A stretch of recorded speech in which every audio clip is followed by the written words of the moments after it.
Attention, the press briefing will begin in 2 minutes. Thank you.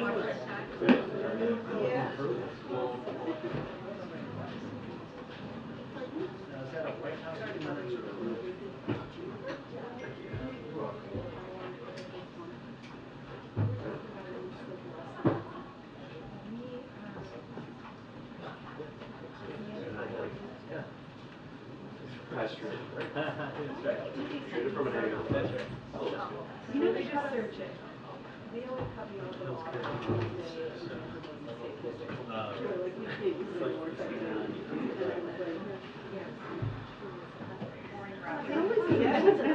Out of context. Exactly. Yeah, I'll send it to you. Thanks. Hi, Caroline. How are you? Let's see the socks. So you're boring. No, no. Do better. Do better. Yes, seriously. What's up? You did the. We're doing homework here.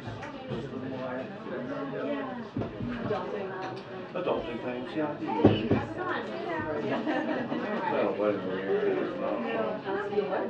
Oh, yeah. We're like 24 hours.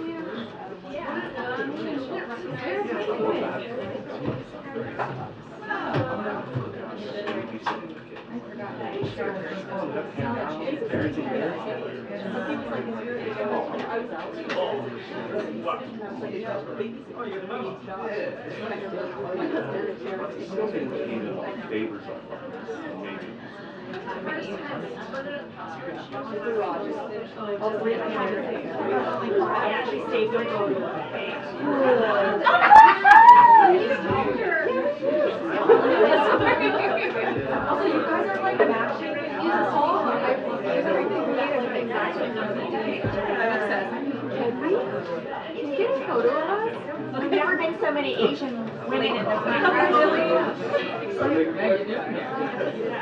I make it every day.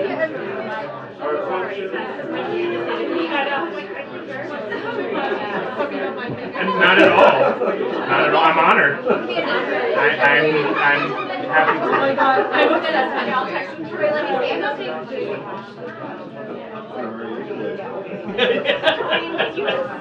You hold on a second. We need a So much excitement out here.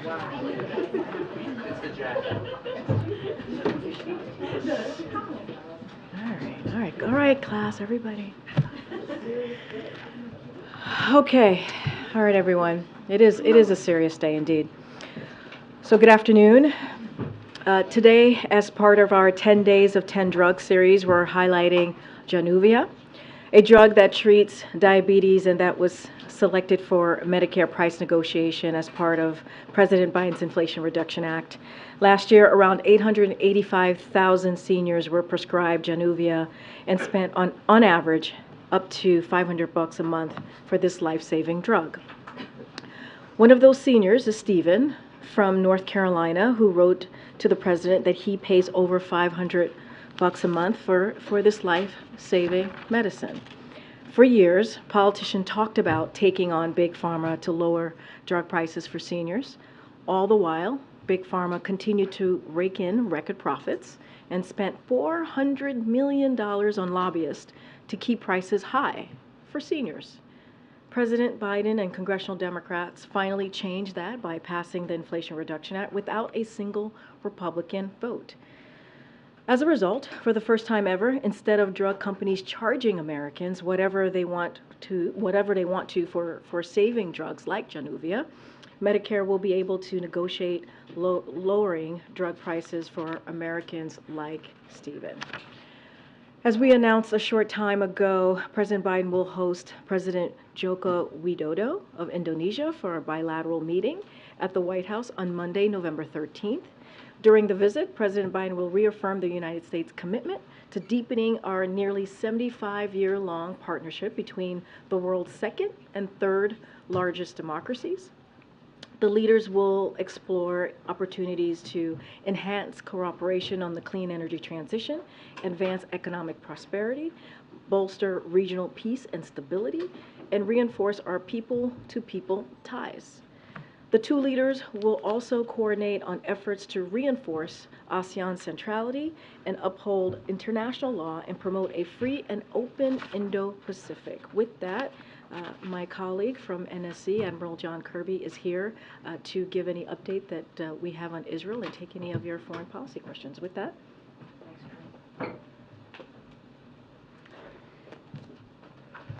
Afternoon, everybody.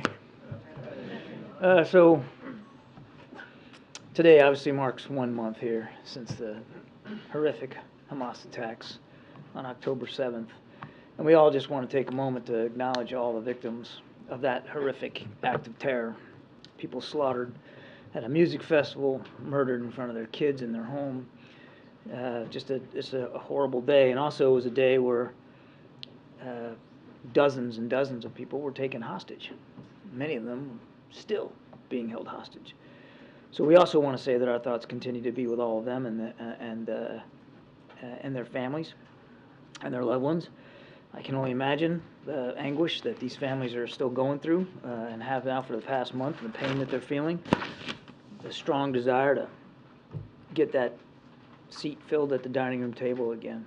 We are going to continue to pursue every possible measure that we can to get those hostages released and to get those folks back with their families where they belong. And again, we continue to keep them in our thoughts and prayers. We're also keeping in our thoughts and prayers this 1 month in the many, many thousands of innocent Palestinians who have been killed in the conflict since October 7th, and the many more who are injured and wounded in the conduct of these operations.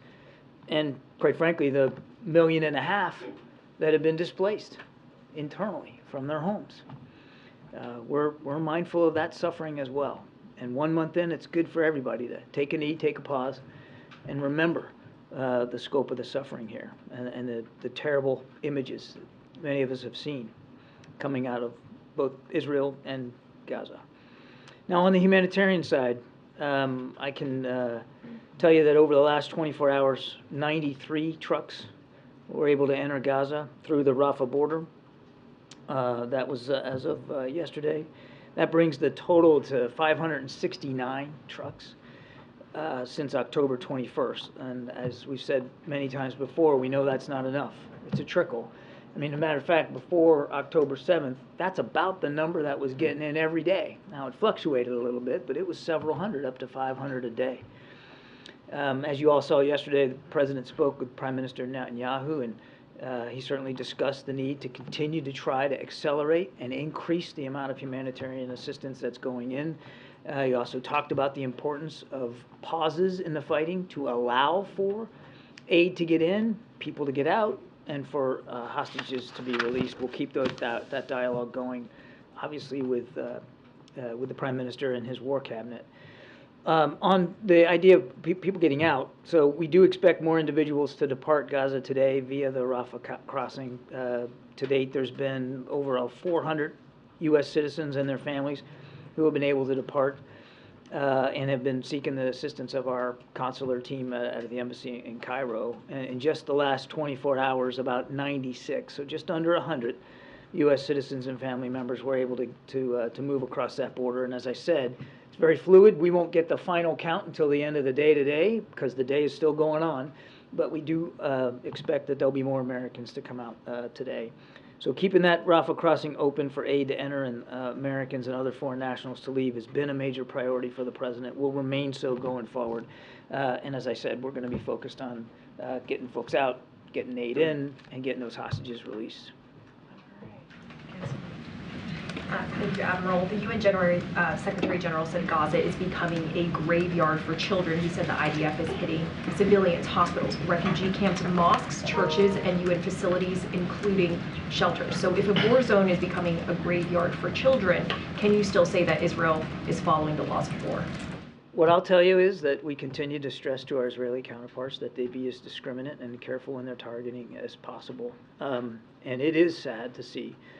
It's horrible to see the images of young kids being pulled out of rubble and so many of them not making it. Hamas is putting those children and their families in greater danger by not letting them go, by encouraging them to stay, by sheltering in their homes, building tunnels under their hospitals, and by holding children hostages.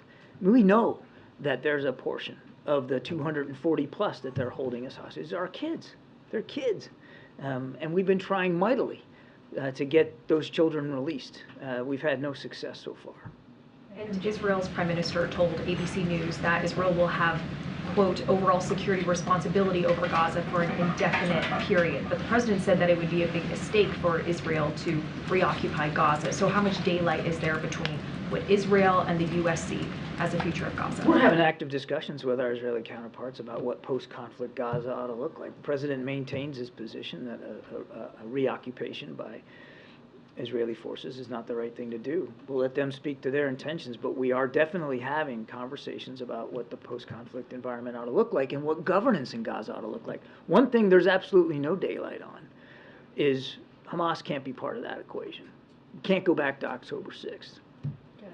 A senior U.S. official told us last week that the U.S.'s expectation is that in the coming days we should see a decrease in Israel's air campaign and more of a tactical ground offensive.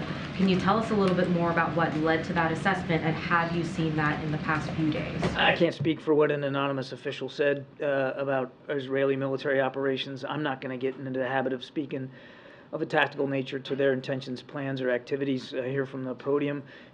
They have obviously gone in on the ground with the intention of putting pressure on Hamas leadership and to find, fix, and finish some of that leadership.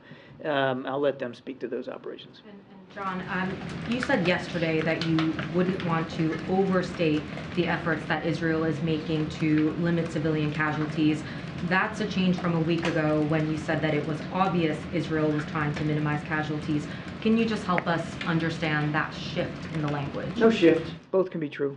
We have seen indications that in certain operational environments that they are making an effort. For instance, let's go back to the ground thing. And again, I don't want to be armchair quarterbacking another military, but they're moving into and onto and into Gaza with smaller units than what a lot of people thought they would do. They thought it was going to be this big, massive formation into North Gaza, and that's not what they've been doing. And when you are on the ground, while the risk to your troops is higher, you can be more discriminate. You can be more careful in your formations and your targeting and what you're going after than you can be from the air. But it's also true that airstrikes continue, and it's also true that civilians keep dying from these airstrikes. Is there any scenario where future aid to Israel would be contingent on how they conduct themselves in terms of minimizing civilian casualties? We've been crystal clear since the very beginning of this conflict that one of the things that separates us from Hamas, who actually did try and intend to kill innocent civilians, is that democracies like the U.S. and Israel observe the law of armed conflict, that we respect civilian life, and we've been clear since the beginning with them that we want to continue to urge them to do that. There's hundreds of USAID employees that have signed on to a letter disagreeing with U.S. policy towards Israel. There's some dissent cables floating around the State Department. Why are so many federal government employees at odds with the policies that you're talking about? Well, I think one of the great things about certainly working at the State Department and in other agencies is that multiple perspectives and multiple opinions are respected. And there's an avenue like you said, the dissent channel. I can't speak for what is or what isn't in the dissent channel, but having worked at the State Department, I can tell you that that's a time-honored and traditional way for employees there at the State Department to voice their concerns, and I think that's a good thing. The president understands that there's strong emotions and feelings here, all around, all across the board. And here inside the administration and the federal government, that's certainly the case as well. And he appreciates the fact that people feel strongly and that there are multiple perspectives. And we're going to continue to listen to them, Trevor, both inside and outside the government. We have been engaging with partners and organizations and experts and analysts and people with different perspectives to listen to their concerns, make sure that we understand them as we develop policy. And is the president frustrated at all with his inability to prevail upon his Israeli counterpart to engage in these humanitarian pauses? There have been humanitarian pauses already. There's been some. I mean, one of the ways we were able to get those first few hostages out was a pause in the fighting. And Prime Minister Netanyahu, I believe in an interview last night, also talked about the fact that he has approved certain pauses throughout the country. So there have been, and we are going to continue to work with our Israeli counterparts going forward to make sure that we can continue to do them. But the idea here is, they're localized in terms of geography, they're limited in time and duration, and they're usually for a specific purpose or purposes, getting stuff in, getting people out. And we have every expectation that we'll be able to continue to have those conversations. Just to follow up on what you just said about the Prime Minister's comment about the little pauses. So does the U.S. see that as sort of a satisfactory response to the humanitarian pauses that President Biden has been calling for? He's talking about like an hour here, an hour there. It's in keeping with the conversations that we've been having with our Israeli counterparts about the need for humanitarian pauses in the fighting. I wanted to ask. Sorry. No, it's okay. I figured. In late October, you had referred to the fact that the administration is not drawing any red lines for Israel. As the death toll for civilians in the Gaza Strip has gone up, I wanted to ensure, is that still the case, that the administration has no red lines at all? That is still the case. Okay, and then also a follow-up. You all have spoken a number of times about a two-state solution, and this is not so tangential to the immediate conflict, but I wanted to understand, coming in, you all have maintained a policy of recognizing Israel's control over the Golan Heights. That was a move that your predecessor made, reversing, U.S. policy after half a century. Is that still the Biden administration's policy, that you have, that you believe that Israel has sovereignty over the Golan Heights? Let me get back to you on that specific policy question. I don't want to freelance it from here, but you said something at the beginning that talking about a two-state solution seems tangential to what's going on, and I would respectfully disagree. It's actually what's going on underscores how important it is that we continue to try to make progress towards a two-state solution. But I will get you a better answer on the Golan Heights. I'd rather not just spitball that. Thank you. I want to follow up on the previous question. I have another question. So why not embracing these dissident voices who calls for a balance between private and public message, and criticize Israel when actually it is in violation of international humanitarian law and the Geneva Convention? With due respect, John, some people think that you repeat what the Israeli army spokesman is saying. It's exactly what they're saying, you're repeating here. So how can you, why not these dissident voices, not just understanding them and we have a channel because we're a democracy, why not? What's wrong with them? What's wrong with standing here and say when Israel do something wrong, because you're the best friend, you have leverage on them, why not criticizing them? Your question presupposes that we've made some determination that the law of armed conflict has been violated, and I don't think we're not at that point. You disagree with the UN? I would just tell you that we're not going to react in near real time to every event. Israel has a right and a responsibility to defend itself, and we're going to make sure they have the tools and capabilities to do that. Again, we're 1 month after this, and we ought not forget what happened 1 month ago. 1,400 people slaughtered in their homes at a music festival. And when Hamas decided to conduct operations, it was with the intent of killing people. I heard this word genocide tossed around, but Hamas actually does have genocidal intentions against the people of Israel. They'd like to see it wiped off the map. They said so on purpose. So that's what's at stake here, and we're going to keep making sure that Israel has that ability to do that. As for the voices, of course we respect all different voices and perspectives on this, and we know that there's a lot of There's a lot of high emotion here when it comes to what's going on. We have never shied away from criticizing our friends and partners when we believe it's warranted, and we'll continue to do that. We also believe that the best diplomacy, the best progress in diplomatic pursuits is to do it privately and outside the public eye, and we'll continue to do that as well. We'll continue to have those tough conversations with our good friend. Anybody forgot what happened on October 7th, but regardless, I'm not saying you did forget. I'm just saying it's all good for us. We should all be reminded of what happened, and it happened a month ago today. You talked about settlers' violence in the West Bank. The president spoke about it, but there's also violence by the Israeli army. There is many Palestinians being shot dead in the West Bank. It's 163 since October 7th. There's also massive arrests. There is 1,350 have been arrested under what the Israeli called an administrative detention, i.e. they can arrest a person without a trial. So is this something that concerns you? Is this something that you convey to the Israelis considering the situation in Gaza? Yes. Thank you. Thanks, John. I'm going to follow up on MJ's question because I didn't hear an answer about the potential suspension of aid. I know that you've repeatedly said that you've talked to the Israelis, that the U.S. talks to them every day about minimizing civilian casualties. But do those talks include laying out any consequences if they do not, including a suspension of aid? I'm not going to get into private diplomatic conversations that we're having with our Israeli counterparts. I will tell you this.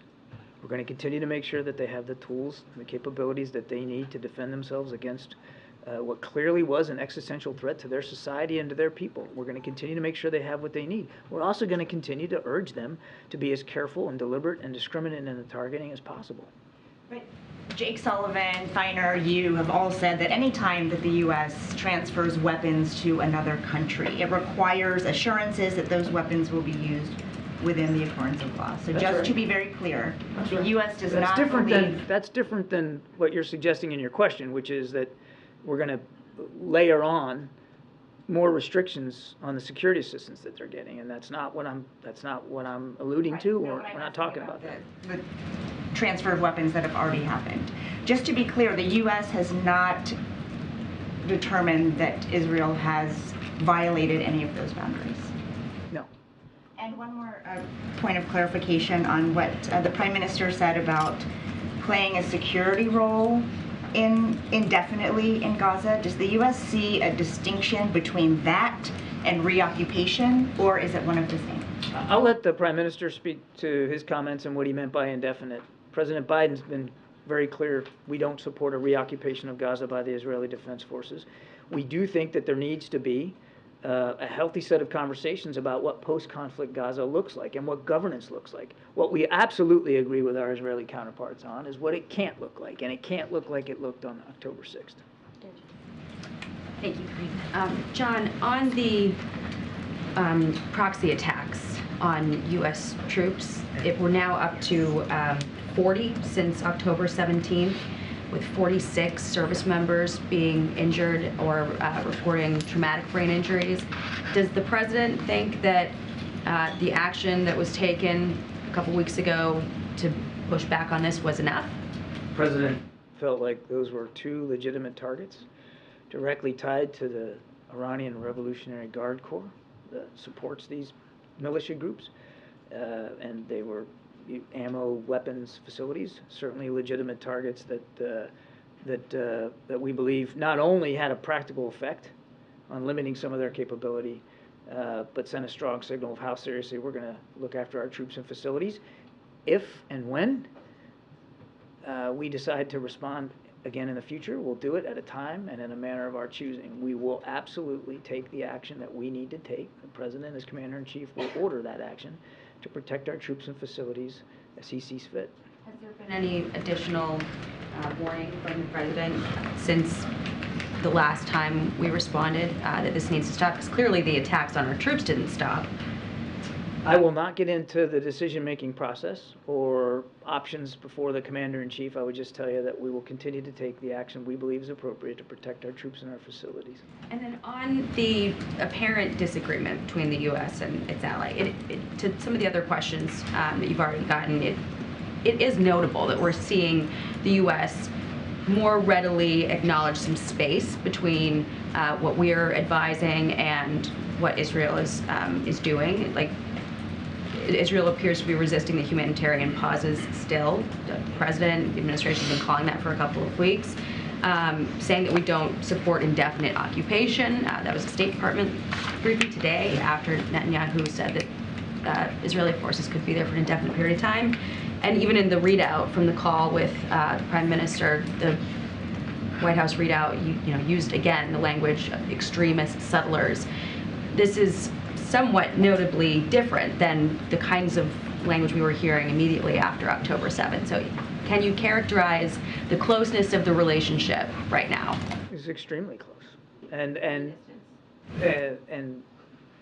we're, as was transmitted by the President in the call of Prime Minister Netanyahu yesterday, we remain solidly behind Israel as they continue to try to eliminate this threat to their people and to their sovereignty, and they're going to continue to get security assistance from the United States. There's no daylight there whatsoever. Now, look, we're friends, and friends don't have to agree on every single nuance and every single word.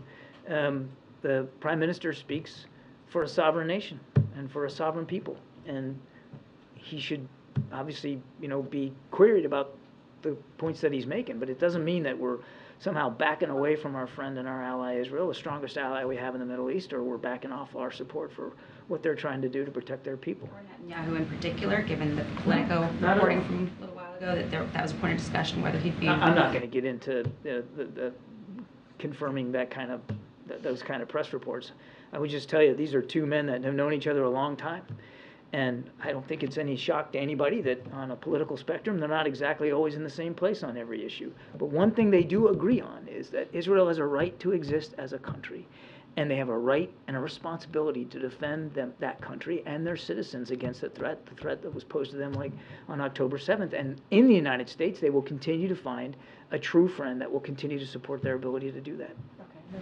Peter. John, we know about the strikes that took place in northeast Syria a matter of weeks ago. Just to be very clear, have there been any additional U.S. strikes against targets as Iranian-backed proxies in Iraq or in Syria beyond those? You mean from the United States? From the United States? No. There have not. So just to be clear, then there have been at least 17 attacks on bases that house Americans since that last set of strikes. Will you agree that those strikes did not deter these Iranian-backed proxies from continuing their assaults on American bases? I would certainly agree that there have been continued attacks. I would also note that none of them have been effective, and in many cases thwarted before they could pose any kind of a direct challenge.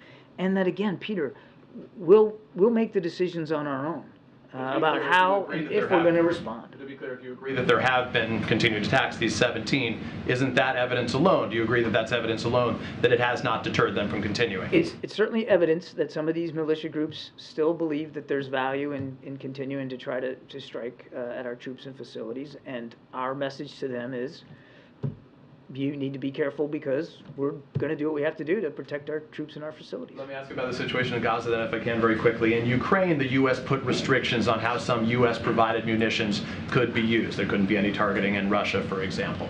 Has the U.S. put any restrictions on how Israel can use U.S.-provided munitions in its war with Hamas in Gaza? As is in keeping with U.S. law, we provide security assistance to any foreign nation, including Israel, with the expectation, the full expectation, that those weapons will be used in keeping with the law of armed conflict. That's no different here for Israel than it is for anybody else. And I want to go back to what I said before, but the message to these groups is don't and stop. These attacks are unacceptable. Then if I can ask just to punctuate the last thought that we were just talking about, to be clear, does the U.S., and they have to be within the laws of war then, is our position on this, armed conflict. So all security assistance is governed by the law and governed by a requirement that it be used in keeping with the law of armed conflict. So acknowledging the wide belief and understanding that Hamas has built tunnels underneath a variety of different locations, including hospitals, is the U.S. comfortable in knowing that Israel would or continue to target hospitals in Gaza? I won't speak to specific targets, Peter. I think you can understand why I won't do that. It's not a military operation that we're running or leading. The Israeli Defense Forces are conducting these operations. Okay with the Israelis making their own decision that could include hospitals, right? As I've said before, when you're fighting in urban warfare, you've got to make some tough choices about your targets. Something could be a completely legal target, but because the civilian casualty count is too high, maybe you don't do it. Maybe you make a policy decision not to do it. These are the kinds of tough decisions that Israeli commanders are going to have to make for themselves. We're going to keep urging them to be as discriminate and careful and cautious as possible. Thank you very much. No, I'm sorry, you said sorry. eight. You said eight. Okay, sorry. John, going to the military installations that had these drone attacks, you talk about protections.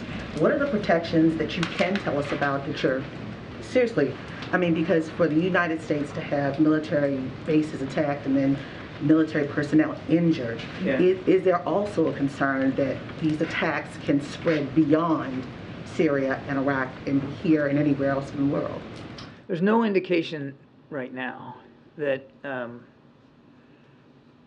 that there's specific threats to specific installations throughout the region. That said, we do have a sizable force posture in the Middle East beyond Iraq and Syria, and in light of what's been going on the last month, of course, the Defense Department is taking a look at that posture and looking at force protection and making adjustments as necessary, depending on where you live in the region and what the threat level might be. So I won't speak for our commanders, and we never talk about force protection specifically, but we obviously make adjustments as needed. And then to your first question, again, without getting into too much tactical detail about how we attempt to thwart some of these attacks, there are capabilities that we have that permit us to eliminate threats further afield, further away from our bases, and we employ those as appropriate. But that doesn't mean, and we've seen in just the recent weeks, that occasionally attack could get through and get close to a base or even land on a base. So that protection has to be stepped up because, as you just said, there's some that have gotten through, and this has happened over a 3-week period over and over. It's an iterative process, April. We're constantly looking at the threat streams and constantly trying to adjust force protection measures to deal with it the best we can. Obviously, in a perfect world, we wouldn't want any attacks on our troops and facilities. The next near perfect world is that you can eliminate these threats before, what was you say, left of launch, right? Before they're launched, and if you can't do that, then as far away from your people as possible. It's called layered defense, air and missile defense, and the Defense Department is constantly evaluating what that looks like. And last question on genocide. Let's go to Africa and the Congo.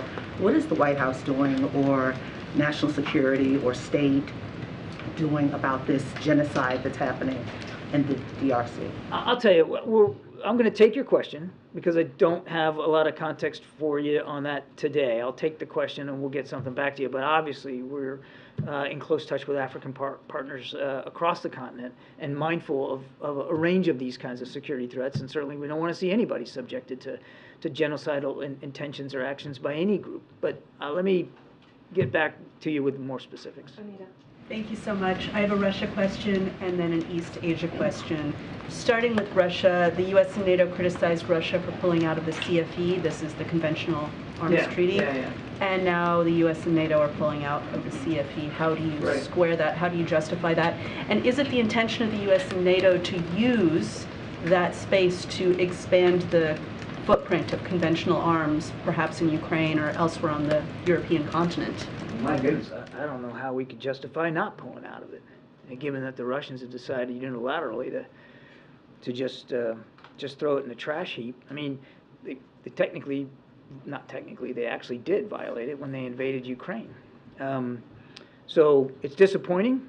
I wish I could say it was surprising, but it's not. And they left the United States and our NATO allies with no choice but to cease our accommodations and compliance with the treaty as well. As for future force posture, I certainly won't talk about that from this podium. We'll do what we need to do to make sure we can meet our Article 5 commitments to our NATO allies, and that could require force posture changes, but I'm not prepared to speak to that today. So on East Asia, is it okay if I ask you East Asia? Yeah, go ahead. All right, sorry. Can you just update us and bring us up to speed on this Biden-Xi meeting, when it's happening, if it's happening, if the military channel has been reopened, and also when President Biden meets with President Widodo, is he going to be bringing up the Israel-Hamas conflict, and in what context? No, no, and I don't know. Go, John. Thanks a lot, Karine. John, the fact that the Israeli Prime Minister is talking about what the security situation would look like in Gaza right now, would that lead you to believe that this conflict is in the end stages in any way? Again, that would really be up to the Israelis to speak to. This is their operation, so I'm not able to give you a date certain of when things are going to be complete. And Prime Minister Netanyahu has talked about that he foresees potentially lengthy operations here to rid themselves of the threat that Hamas poses. But I think it just makes good sense, no matter how long you think this conflict is going to go on, for people to be thinking about what post-conflict Gaza needs to look like. And it's just a prudent, responsible thing to do. The Prime Minister has also said definitively no ceasefire unless there is a return of all hostages. Is that a reasonable position that he's taken? You'll have to talk to the Prime Minister. Again, we're not going to characterize or armchair quarterback everything he's saying. We still believe that a general ceasefire is not appropriate at this time. And by general ceasefire, we're talking about everybody laying down their arms, for an indefinite period of time in the anticipation of peace talks and some sort of negotiated settlement. And we just don't believe that it's the right time for that right now. We do think it is the time to continue to pursue pauses in the fighting of a temporary nature for specific purposes. Good. Thanks, John. Does the U.S. have a better sense of how many Palestinians have died in Gaza? We don't have an exact figure. We don't have the capacity or the capability to provide you an exact figure. We still don't believe that taking the Ministry of Health's numbers at face value is wise, but we can't provide you with an alternative number. We do know that it is in the many, many thousands. I mean, there's no question about that. There have been many thousands killed, and each one is a tragedy, and we grieve and mourn for each one of them. And we want, again, to stress that no civilians should be hurt. These people are victims, too, of the fighting. They're certainly victims of Hamas. The count of 10,000 people over the weekend, would you be confident in that estimation?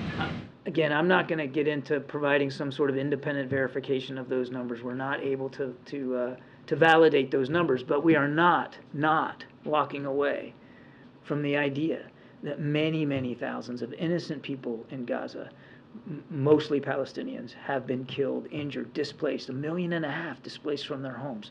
And all of that tragedy weighs heavily on the president and all of us here.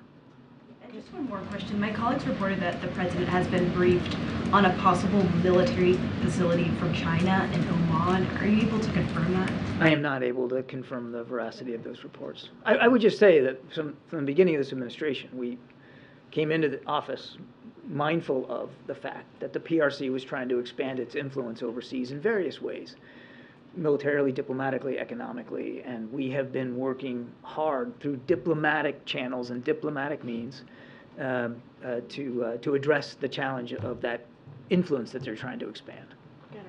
Thank you so much. John, you said many, many thousands of civilians dead. Do you have an estimation of the number of Hamas fighters or officials who have been killed? No. And another one on the president's upcoming international trips or lack of. The president has said he intends to go to Africa this year. Is this still the plan? I don't have any updates on his travel schedule. Brian. I just want to circle around this. I guess April and Jackie and Peter kind of touched on it, but circling around back to that issue, is containment working?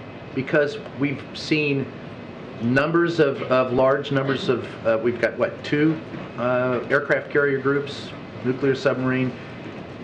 It would be counterintuitive for some with us moving all that in to think that we have it contained. But the idea that not letting it spread, do you feel confident that the U.S. military has done that well? Well, we wouldn't associate ourselves with the word containment, but I think what we've been trying to do is send a strong signal, Brian, of deterrence to any other actor in the region, be that a nation state or a terrorist group, that now's not the time to think about widening and escalating, deepening this conflict. That there have been additional attacks on our troops, that there had been additional rocket launches from southern Lebanon into northern Israel, doesn't necessarily mean that the war is widening and that these other actors have decided to go 2 feet in, all in, to help Hamas out. We haven't seen that happen. Now, why?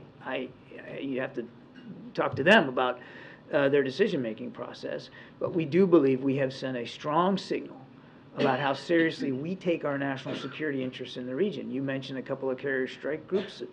Got a Ohio-class submarine now that's in the Central Command area of responsibility. We don't normally talk about submarines that way, but we felt it was important to lay that out there. We've added air and missile defense capabilities to the region. Categorize our diplomatic efforts in that region. Secretary Blinken just left from yet another whirlwind tour around the region, second in almost as many weeks, and you know we've got officials going in and out of the region all the time. We're very much focused on that, and now we've got a brand new ambassador to Israel in Jack Lew. And do you feel confident in the efforts that have been put forward?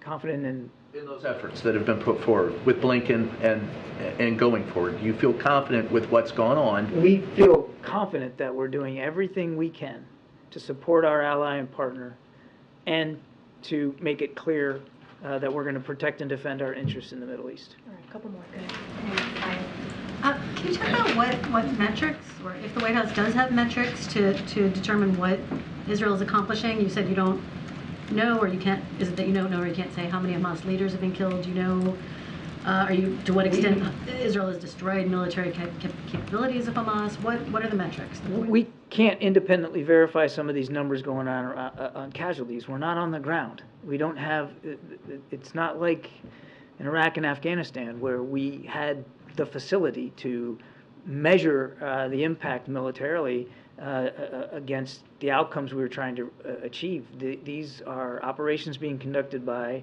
a sovereign military, the Israeli Defense Forces, and they, and only they, should be speaking to the outcomes, the results that they're having. We're not in the business of analyzing and measuring what they're doing in their operation. These are their operations. Does the White House not then have metrics to determine what? We are not measuring, analyzing, independently assessing. These are Israeli Defense Force operations. It's no, not that, I don't want to make too much of the comparison, but we don't do that for Ukraine either. We're not every day measuring, analyzing, assessing everything that Ukraine is or is not doing on the battlefield. Do we have a sense? Yes. But we let the Ukrainian military speak for what they're doing. We don't make it a habit to speak for foreign militaries. Thank you. I just want to follow up on my colleague's question here. If the United States is not analyzing the sort of impact on the ground, how can you be confident that the laws of war are not being broken? When I say analyzing, I mean, it's not like we're creating a stack of PowerPoint slides every day on every operation that the Israelis are conducting. These are their operations. Now, we're in constant communication with them. And so the sense we get from how they're doing is from our communications with them. But we aren't, I couldn't, produce a set of sheets for you. Have been killed. We don't have, feel confident in the number of civilians that have been killed. We can't independently verify to a person how many have been killed. We know that many, many thousands have been. Then how in the world would you know? Or you're sort of assuming that what the Israelis do? We have ways of collecting information. We can talk to humanitarian aid organizations that are on the ground. Certainly we're talking to our Israeli counterparts. It's not like we don't have an idea, but we don't have a number that I would feel comfortable giving you from this podium with some exactitude. But of course we have an idea of what's going on, because now that more humanitarian aid is going in, we have the ability to talk to those aid organizations to get a sense of what they're seeing on the ground. Way in the back. Yes, thank you, Karine. John, Amos Hochstein is in Lebanon today. Amos Hochstein is in Lebanon today, and he met with the former Intel chief Abbas Ibrahim, who was invited in the White House in 2020 for mediation for the Americans detained in Syria. So, are you seeking a mediation from the Lebanese on the hostages? I don't have I don't have much more detail about Amos's agenda. He is in the region. He frequently travels to the region, and we certainly look forward to hearing from him. What he's learning from his discussions. I would just tell you on the hostages, we're working on this every day, if not by the hour, to get certainly the American hostages out, but also to help get released everybody who's being held hostage by Hamas. And that's something that the whole team is working on. And one second question to follow up on Brian's question. When yesterday the Israeli Prime Minister contradicted what Secretary Blinken said in the Hill. He said that you don't see Hamas ruling Gaza, you don't see Israel ruling Gaza. Also, we saw this public disagreement between Secretary Blinken and two Arab foreign ministers in a press conference in Jordan. We're seeing also the Iranian not deterred and keep attacking the U.S. troops. What's the image? Does this concern you regarding the leverage of the United States in the region? People say things publicly that they don't always say privately. And I'll let foreign leaders speak for themselves in their countries. American leadership has been key here since attacks of October 7th. American leadership, President Biden's personal involvement has led to this humanitarian aid getting in. Obviously not enough, but it wasn't happening before he personally got involved. It was President Biden's leadership and this team's work here at the National Security Council in the White House that helped get American hostages home, as well as those two Israeli citizens. And that is continuing to work to get our citizens out from Rafah crossing, hopefully more today. We have been at the center of trying to make sure people in Gaza are getting the aid they need and getting out those who need to get out and can get out, as well as making sure that Israel has the capabilities it needs to defend itself. Go ahead, Jake. Thank you, Karine, and thank you, Admiral. As we sit here, hundreds of rockets are raining down on Israeli cities, and I'm wondering if you would know, is this all from the original stockpile, or are rockets being smuggled in somehow? I couldn't answer that question. I don't have the information in the context to be able to answer that. You'll look into it, right? I will look into it. On Rafah, you've said multiple times that family members of Americans will be able to get out. Could you kindly define family member, please? The State Department is probably a better place to go for whether there's a textbook definition for family members, but we do know that family members, spouses, children in particular, are able to get out. The State Department has been in contact with some people through congressional offices, and the understanding that my colleagues have from talking to those people who are trapped in Gaza is that family member definition is being used very narrow. For instance, parents of U.S. citizens, only one parent may accompany a U.S. citizen if they're under 21. If they are not a minor, then the citizen's not a minor, then they can only go out with a spouse, not siblings, not parents. Why such a narrow definition of family? I'd have to refer you to the State Department. They're the ones that are handling the list of people that are qualified to get out and making sure that they're keeping them informed. Right, Ed, last one. Yeah, so on the Iranian proxies, why isn't the president's message of don't getting through that? You'd have to talk to the proxies there. What I would tell you is that they continue to attack American troops and facilities at their own peril, and we will do what we need to do. The president will make decisions on his own terms and in his own way about better protecting those troops and facilities. That they continue to do this at their own peril. So I want to get your take on this. Backing out a little bit, does the president see the new axis of evil, Russia, Iran, and China? The president's not slapping bumper stickers on axes of evil. What he's concerned about is making sure that we can protect and defend our national security interests around the world.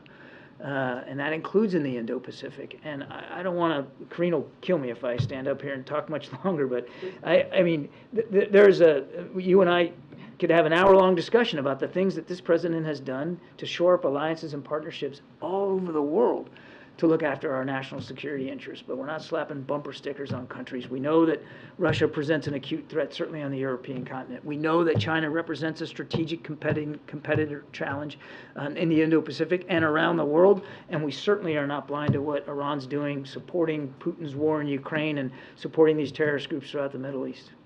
Thank you. Thank you. Appreciate That wasn't too long, was it? Thank you. Thank you. See you guys. Thanks, Admiral. Appreciate it. All right, so Ming. Thank you, Karine. Leader McConnell said moments ago that he spoke with President Biden yesterday and told the president that the National Security Supplemental has to have what he called a credible border solution to be able to pass the Senate. First of all, does the White House have any readout of that conversation? So I don't have a readout of that conversation. As you know, the president having been vice president and of course a senator for 36 years, he has many relationships with folks in Congress, just don't have anything to read out. He has a very close working relationship, obviously, with Leader McConnell. What I will say is I know that, and as you all have reported, the Senate Republicans did push forward a border security legislation. We certainly think that if they are going to be serious, then they should have a serious conversation with us about it. It is not something that we see it as that particular legislation they put forward as being all that serious. And we have been very clear. There's a reason why the president included a supplemental that had border security, right? And if they want to have that conversation, we would love to have that conversation on how we can move forward in a real way, or they should just support what the president put forward. And so we just don't see anything in their proposal about creating, for example, an earned path to citizenship for Dreamers and others. There are things that are fundamentally missing, and we want to have a serious conversation, but we need to see something a lot more serious than what they put forward. Right, so obviously the White House doesn't like that specific proposal yesterday, but is the White House open to any sort of policy changes as it relates to the border in conjunction with the supplemental? Are you only entertaining negotiations on the funding side of border issues? So look, as it relates to the border, you've heard us say time and time again, our immigration system is broken. It's been broken for some time now, for decades. And Congress, they have the power to change that. They have the power to put forth a comprehensive piece of legislation, like the president did on his first day in this administration, putting forth a comprehensive immigration legislation. And so they can address it. Only they can do that. And so, look, we want to have a serious conversation. We want to be able to talk to Republicans and see how we move forward in a real way. But, we believe that if Congress is serious, they should fund what the president put forward. And that's how we believe should be moved forward, how we should move forward on this. But they're not serious. What we saw from Senate Republicans is not a serious piece of legislation to move forward. Is that sort of serious policy conversation possible in the next 2 or so weeks? I mean, look, I'm not going to negotiate from the podium here, but what I can say is that the president took this very seriously when it comes to a broken immigration system, put forth a comprehensive piece of legislation to deal with this. He obviously included this in his emergency supplemental border security, and we're asking Congress to fund that if they are going to be very serious as it relates to policy changes. Look, the president already put forth what he believes how to move forward in fixing a broken immigration system, a system that has been broken under a Democratic president and also a Republican president. Thanks, Karine. Has President Biden seen the polls from CBS News and New York Times that were out this weekend that show he's trailing the former president if they were to go against each other in 2024? So first, let me just be clear. I'm not going to speak to anything related to 2024. And I also want to be very clear here. Like, we have to really take these polls with a grain of salt. As we should really be very mindful here. And one of the reasons why is just a year ago, right, back in 2022, there was the red wave that never materialized, right? And then back in October of 22, there were multiple stories about how there was going to be a red wave, Democrats were going to be wiped out, and, we're not talking about that, what we were seeing back in October of 2022. Look, and I'll take it even further. In 2011, this time in 2011, we saw Senator Romney, we saw polls of Senator Romney beating President Obama, and that's where those polls were. And so, look, Our focus, obviously, is going to be doing what the president was elected to do, which is focusing on delivering for the American people. And, you know, there's going to be a lot of polls out there. Until the next couple of months, there's going to be a lot of dozens and dozens of polls. It's not my job or my job from here to analyze these polls. Obviously, there are going to be folks on TV who are going to be doing that. It's a whole cottage industry out there when it comes to polling. So just not going to get into it. Obviously, we see the reporting just like you all obviously are either reporting it or see the reporting yourselves. So President Biden has seen them? Obviously, we've all here at the White House has seen the polling. Okay. I'm just saying that we have to take them, as a general rule, we should take these polling with a grain of salt. Thank you. And one more on the poet from Canada, Rupi Kaur. She recently posted that she has rejected the White House's invitation to the Diwali celebration, adding that she was surprised that the administration finds it acceptable to celebrate Diwali when their support of the current atrocities against Palestinians represent the exact opposite of what this holiday means to many of us. Do you have a response to her? So I did not see that reporting, I can't really comment to it directly. What I can say is the president's been very, very clear on the conflict that we're obviously currently seeing in Israel and Hamas in the Middle East, and I'm just going to stick there, and everybody has their own opinion. We respect folks' opinion. That is her opinion, but the president has been very, very clear and just like the Admiral said at the beginning of this of the briefing, how when 1 month ago what we saw, what all of you reported, and the atrocities that we saw on that day, and 1,400 souls were slaughtered. And so the president has been very clear. I just don't have anything else to add. Thanks, Karine. Karine, can I ask you, there's been on social media and frankly on news broadcasts, a lot of videos of individuals who have been tearing down signs, many of these taking place in New York City, of Israelis presently being held hostage in Gaza. There have been some tense confrontations that have taken place there. Is the White House's view that these actions should be condemned, the pulling down of them, or that that's a form of peaceful protest? Look, I've sort of kind of seen the reporting here and there. I think it was from last week, There's right? been like 30 million videos that have gone around. No, so I know, I hear you. widespread. I hear you. I'm just not going to. I'm not Is going it to. okay? I'm Is it not okay? going. Is that peaceful protest to pull that down, or should you not be doing I'm just that? not going to go into specifics on that particular thing. What I can say, there are real violent protests and threats that are happening right now, and senior administration officials are aware of these reports, which are deeply concerning, and that is something that we're focused on. Right? So to be clear, it's deeply concerning that people would be pulling these things down? I'm just saying, as it relates to a lot of reporting out there about violent protests and threats, and so I can speak to that. I can speak to how FBI is tracking an increased volume. I can speak to the frequency of threats that we're seeing to the Jewish community, to the Arab American community, to the Muslim communities in the United States since October 7th. That is something that I can speak to, and obviously DOJ and FBI are working with local law enforcement on those threats. And of course, that is deeply concerning to us, and so that is what we're going to work on, focusing on that. I'd be grateful if you take the question just to see if there is a position the White House has on that just for going forward, because it's created a lot of divide in this country right now. I'm happy to. As it was appropriate. Then if I can follow quickly on a different form of protest, vandalism that we saw take place outside the White House. Is the president concerned, is the White House concerned that these protesters, in this case vandals, could get so close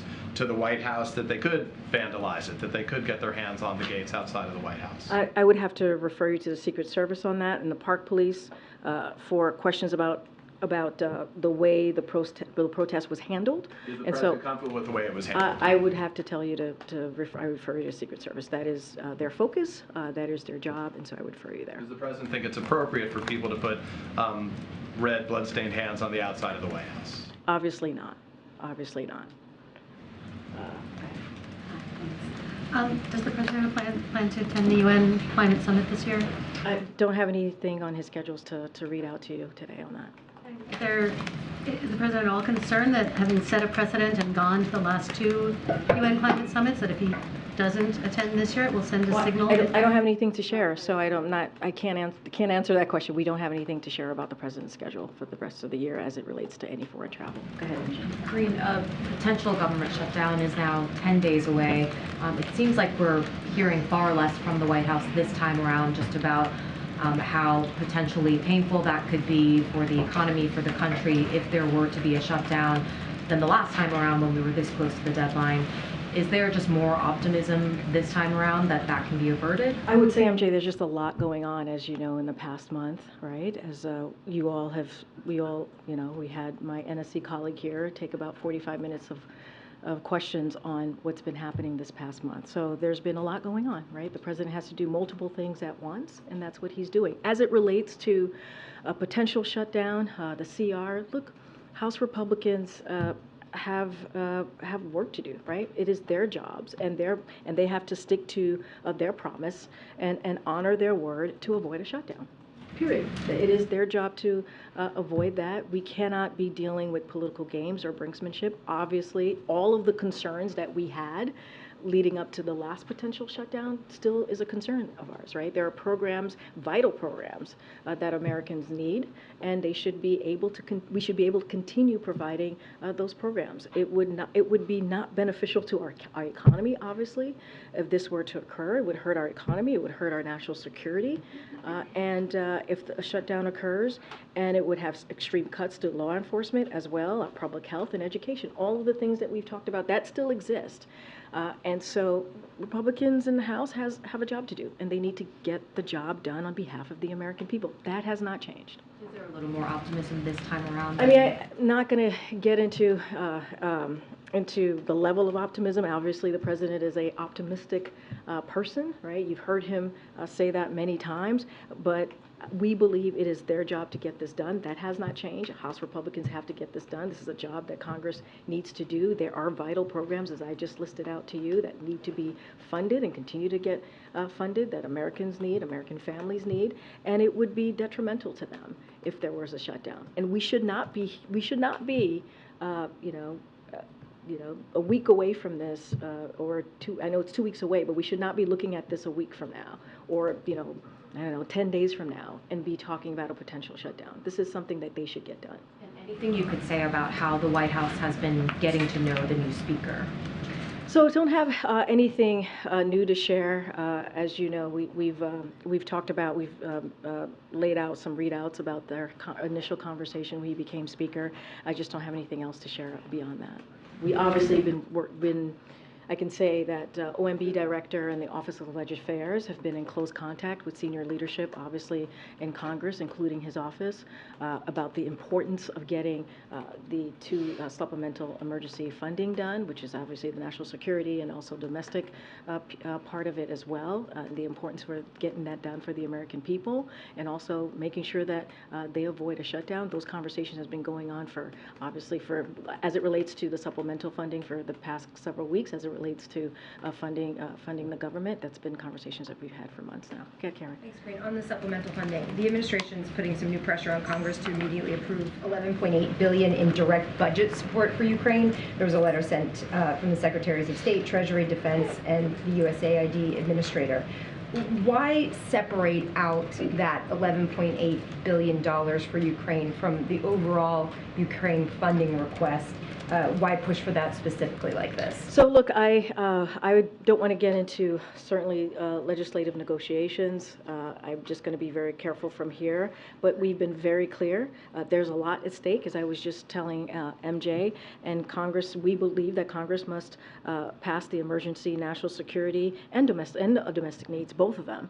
And that is something that we both very much stand strongly behind. I'm just not going to get into the specifics of the negotiations that are happening as it relates to the supplemental funding. Would there be any opening of a door to working with congressional leaders of breaking up certain things that the administration would prioritize of that $106 billion more than others, like taking something like this and saying, get this done more quickly? I'm just not going to get into any negotiations from here. What I will continue to say is that both the national security, supplementals for national security and domestic, there's a lot at stake. We need to get that done. We've been very, very clear about that. I'm just not going to get into specifics from here.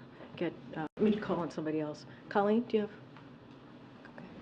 Oh, sorry. Yeah. No, yeah. I don't know if you had a question. Oh, sorry. I was like, sorry. We wondered. It's embarrassing. I've got a question. Hi. Hi. Behind you afterwards. Can you provide a readout, Ambassador Jack Lew, who was confirmed last week, can you provide a readout? Has he arrived in Israel? What his first few days have been like on the job?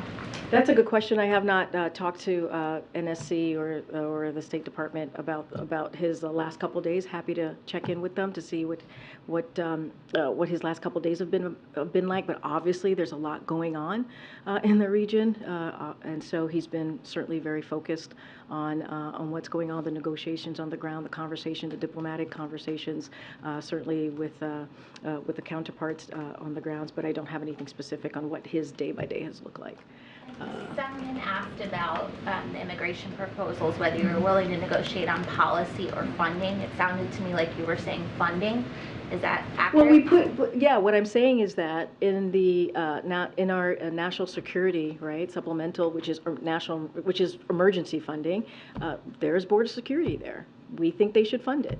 We think they should pass that. So if they are serious about moving forward in dealing with a broken immigration system, what's going on at the border, then they should certainly support that. That's what I'm saying. Okay, right behind you. You're willing to negotiate one of the proposals that came from Senate Republicans. No, I was very clear. We don't think that's very serious. We don't think that's serious at all. No, we do not. What we're very clear about is, look, on day one of his administration, the president put forward a comprehensive immigration proposal, And so we're happy to have conversations as it relates to what the president put forward, but what we saw from Senate Republicans is not serious. Okay, right behind you. Yeah, Karine, are y'all aware of or concerned about these voting machine problems that have been reported in Northampton, Pennsylvania? I don't have anything for you on that. Obviously, we've been very clear about the importance of, and I want to be careful because obviously this is an upcoming election, but we've been very clear about the importance of people having their right to vote and the freedom to vote, obviously, and so I'm just going to leave that there. Trying to call people I haven't called yet. Go ahead, sir. Go ahead. So on the previous question about the letter by Secretary Blinken and Austin and Yellen, does that mean that you are concerned that this, might be this economic aid for Ukraine might be in question, might be doubtful, and the letter states that basically that if Ukraine doesn't get this aid, it will lose. It won't be able to defend itself. Is that the stakes in your?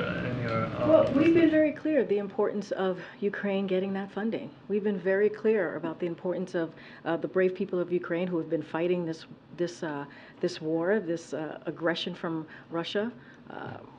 Coming up on 2 years now, and how they need our assistance, how they need to make sure that they're continuing to get that security assistance from the U.S. and not just us, from our allies and partners too across the globe, right? Which is something that it's been more than 50 countries that the president has been able to bring together to support the needs of Ukraine. And so that needs to continue. This is about fighting for their democracy. So we have seen bipartisan support, right? Bipartisan support for that funding, not just for Ukraine, but also the funding for Israel. And so we've seen, just last week, I called out a couple of quotes from Republicans in both the House and the Senate who have said that they believe in supporting in a bipartisan way and getting that national security supplemental done, especially obviously for Ukraine and Israel.